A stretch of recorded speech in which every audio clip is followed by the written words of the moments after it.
I've been on the carnivore diet now for over 15 months, and that is a consequence of my lifestyle, diet mostly. Does the carnivore diet ruin the gut microbiome? Welcome back to another Dr. Westman Reacts. If you don't have my top 10 tips on how to start keto right, look in the description below. This is a fascinating video that only something like YouTube would allow us to learn like this from an individual who is literally going to be bearing very personal things to us. So the carnivore diet, this is from Kent Carnivore. Best I can tell, he's a gentleman who had ulcerative colitis. And let's see what he says. So where my bag starts is where my colon would begin, because I have no part of my colon, right?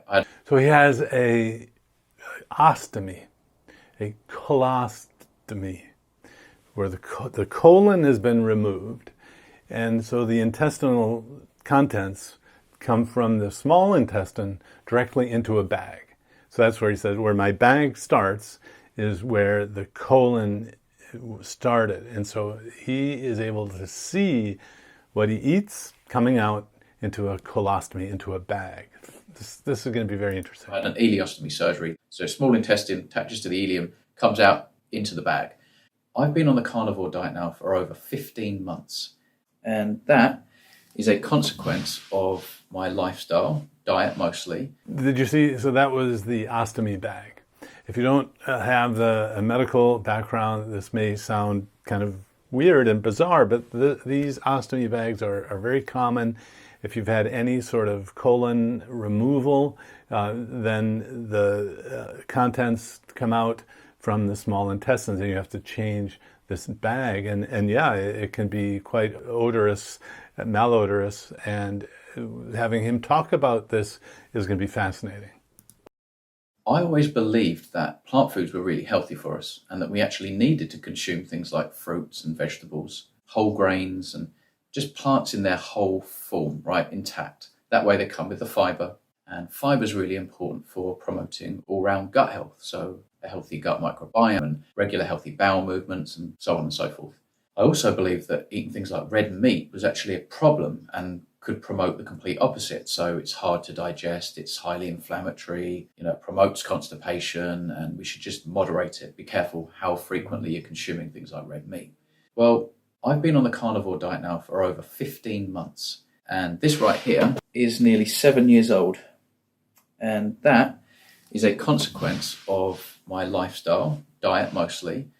Leading up to that point, I was actually on a plant-based diet. You could call it a plant-based diet. I was consuming probably 70-75% plants. And every meal seemed to be based around grains, porridge oats in the morning, whole grain sandwiches for lunch, whole grain pasta, brown rice, and then I would accompany things like vegetables, a little bit of lean meat, lean fish. I wasn't vegan. But this is the standard advice that someone would get from a gastroenterologist if you have ulcerative colitis. That's the underlying disease that he had. Crohn's is similar, Crohn''s. Crohn's and ulcerative colitis are called inflammatory bowel disease, not irritable bowel. That's different. That's not quite as serious. But the ulcerative colitis and Crohn's diseases can be very debilitating, with even not only stomach upset and gas and bloating. You can actually have blood in the stool, blood and pus in the stool, in the bowel movements, and lead to even having operations. Crohn's disease, you might even take out part of the intestines, but it will come back. The ulcerative colitis, generally speaking, you take the whole colon out and then the disease is gone. So I'm presuming Kent had ulcerative colitis and had the colon removed, which would have relieved the disease. But that was while he was eating what he was asked to eat, which included a lot of vegetables and grain. I mostly ate plants, and I was compulsive about consuming things like, tomatoes and peppers, mushrooms, onions. I made sure that my dish was quite colourful, and obviously that didn't work. I actually had a lot of inflammation in my colon. Just to run through a brief history of my health, I started to struggle in 2012. I got my diagnosis back. I had ulcerative colitis. The doctor said, increase fruits and vegetables, have whole grains, brown rice instead of white rice, brown bread instead of white bread, all this kind of stuff. And so I did.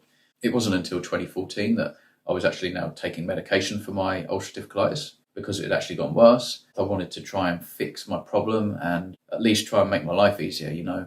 So I listened to the doctors, I ate more fiber, I consumed more plants, and I ended up losing my entire colon. Cellulose is really hard to break down, unless you're an animal like a cow. I recovered, I went back to work, trying to accept this whole new situation, the way I looked, just the feeling of it all. I actually fell into a deep depression. And it wasn't until I stumbled across Michaela Peterson's anecdote where she was talking about how she cured her depression, she cured her autoimmune disease. She had multiple problems, but she cured the lot by going on an all red meat diet. So straight away, it's kind of, oh, that's strange. You know, it's the opposite of everything we've been told, all the advice, you know, quick Google search or what your doctor tells you. I was desperate and I thought, what the hell? I'm going to try this. The very first day my acid reflux went, 1 week went by, all my skin conditions improved by 50%. 3 weeks in, my skin was like clear, my acne in my back had gone, my teeth were better, no wax in my ears, my energy was way up, my sleep was up, depression gone. Like completely gone. What he's saying is that there were a lot of other things that improved, even though, so the colon is gone. The effect of what's going on affecting the colon won't be manifest because the surgeons took out the colon, and he's having an ostomy bag where he takes the stool and removes it and cleans it. But ulcerative colitis and Crohn's and these other inflammatory diseases also affect other parts of the body. And you may not know that, but the skin, the reflux, he said, the heartburn was gone, all of the depression gone. So ulcerative colitis is often accompanied by psoriasis or other skin conditions. So it's a systematic inflammatory process that just affects the colon so badly that that's, you know, gets the most attention because you may get such bleeding that you have a life-threatening episode, which apparently he did. So now he's explaining all these other things that got better, even though now he no longer has a colon. So presumably, if the disease process only affected the colon, he wouldn't have to change what he eats, and he would be fine. But no, he chose to do it, to change to carnivore, which in my mind is a subset of a low-carb diet. It's probably keto for most people, not necessarily though. You can actually measure ketones, but the lion's share of the anti-inflammatory effect will probably become manifest because of the lower carbohydrate in the diet. And carnivore is one of these low carbohydrate types of eating programs. Completely gone. Then I started to create this YouTube channel, right? Start learning and uploading videos and this kind of stuff. And this is the interesting thing with me, is because I have a bag and I've eaten both a plant-based diet, even since having this bag after my surgery, and eating a carnivorous diet with no plants in the diet whatsoever, I can actually tell you the difference in terms of how food breaks down, how food doesn't break down, the inflammation, the gas, the bloatedness, the obstructions, all this kind of stuff. So where my bag starts is where my colon would begin, because I have no part of my colon, right? I had an ileostomy surgery. So small intestine attaches to the ileum, comes out into the bag.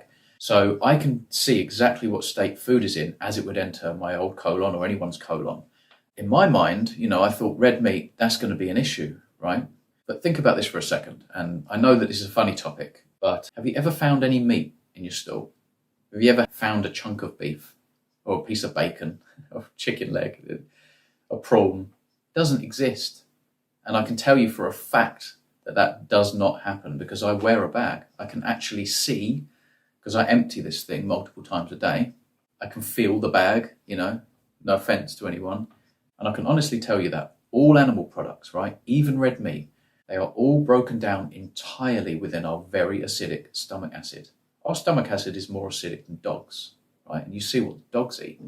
So all of this animal-based stuff is completely broken down in the stomach acid to the point where it's liquefied. It's genuinely like liquefied. If I was on a carnivorous diet and I had a colon, obviously it would be less liquidy. It would kind of stodge itself up, but you wouldn't have any material. There's no texture to it as such. Right, so the job of the colon in a human is to reabsorb water. So the stool matter that he has coming out into the ostomy bag from the ileum, the small intestine, that's why it's called an ileostomy, to be more precise. Same thing. So ostomies, and now this is an ileostomy or a colostomy. You might hear it called that. So the colon will reabsorb water, so the stool comes out hard.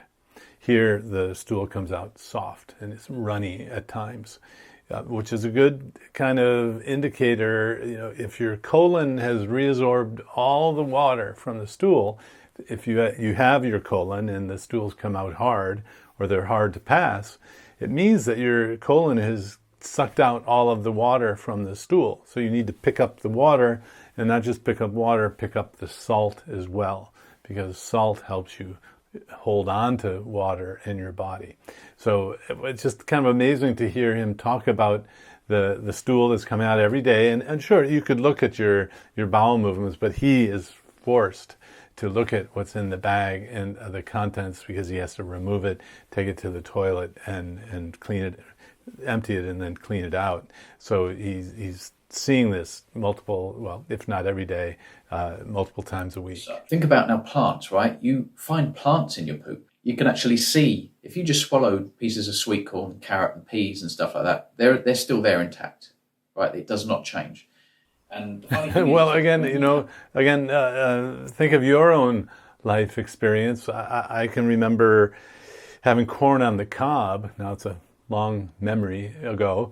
And if you had a couple corn on the cobs, you would see corn in the bowel movements. I mean, unless you really chewed it well, you're going to see that. You're not going to actually absorb all of that. So that aspect of what he's talking about, I think we've all had that kind of experience.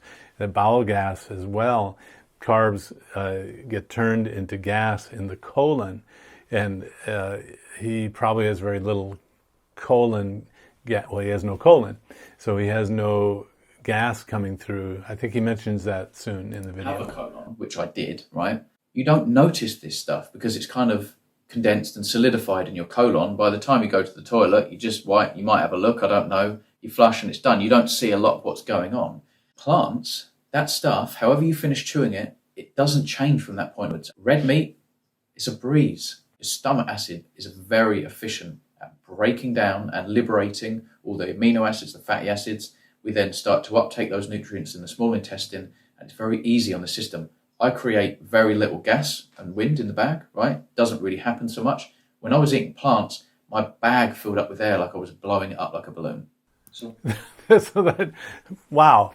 That, you could find a study, of 50 people looking at flatulence and how self-reported how much flatulence they have, or you can talk to someone who's eating plants and they collect all of the stuff that comes through, and did you hear it kind of blows up like a balloon because of all the gas that the carbs are creating, and that doesn't happen when you cut the carbs out or following a carnivore diet that is also by definition low in carbohydrates. We are just not designed to eat the rate of plant matter that apes eat, ruminant animals eat, just other primates, etc. Herbivores, they have larger cecums, they have larger colons, their teeth are dead flat. They actually ferment the fiber and they're nourished by fats. Only ruminant animals, in fact, can digest cellulose, and humans don't. So it's not that that's a benefit. That's going to cause inflammation, potentially. Yeah, and he's spot on. He did his homework to learn,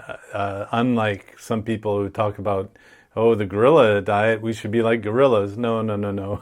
The intestines we have are very different, and we really have the internal anatomy of our intestines that is very similar to carnivore anatomy, not herbivore. Some argue omnivore. That's fine. But what a treat to have him share his day-to-day experience. Unusual. It's also going to block nutrients because it gets in the way of uptake of nutrients. So, okay, what's good about it?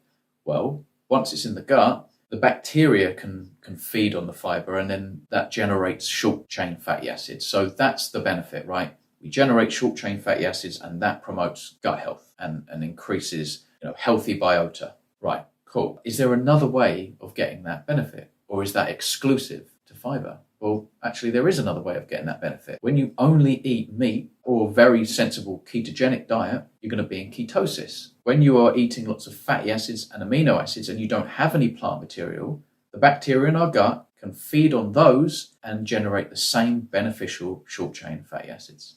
So we don't need fiber. It's gone. It's debunked. Fiber's a fallacy. I hate to break it to people, but you don't have to feel constipated anymore. You don't have to feel bloated. And the funny thing is that today, if someone goes down to the doctor with ulcerative colitis or Crohn's disease, diverticulitis even, and all these problems, they will tell you to increase fiber still. And actually, that is the complete opposite of what they should do. I lost my colon, I became depressed, and ironically, I found the diet that would have prevented this whole thing. But I am grateful. I feel fantastic.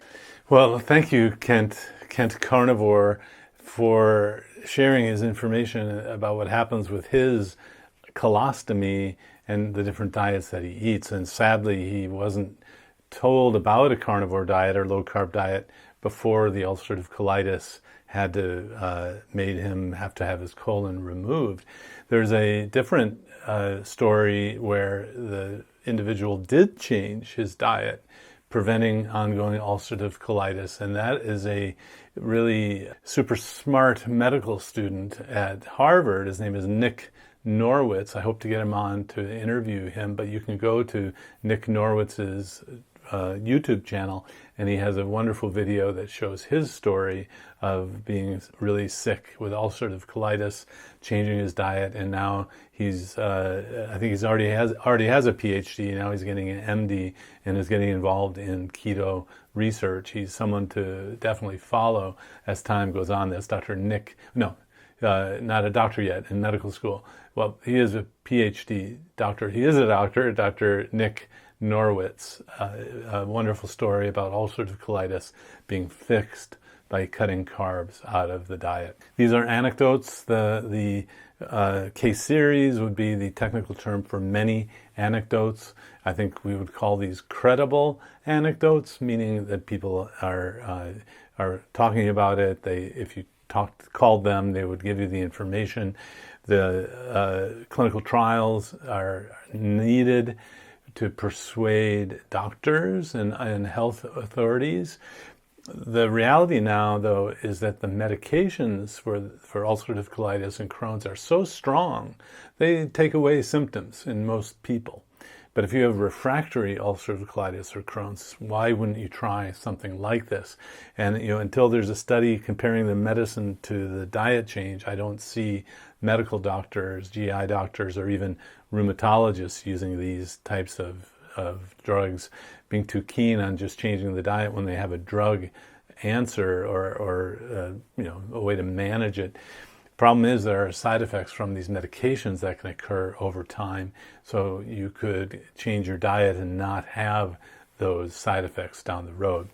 So if someone comes to me, I don't guarantee that ulcerative colitis or Crohn's will go away, but I say here's some anecdotes where it has worked. I'll teach you how to do a low-carb keto diet with real foods, no supplements, no apps, no macro counting, no ketone monitoring, and let's see how it goes. So if you are under medical care, you're on medications, be sure to consult with someone who understands how this affects your metabolism, because it can be quite powerful, and in this case, can be disease reversing. Thank you, Kent, again, and if you like this, please like and subscribe so you don't miss out. If you don't have my top 10 tips on how to start keto right, look in the description below.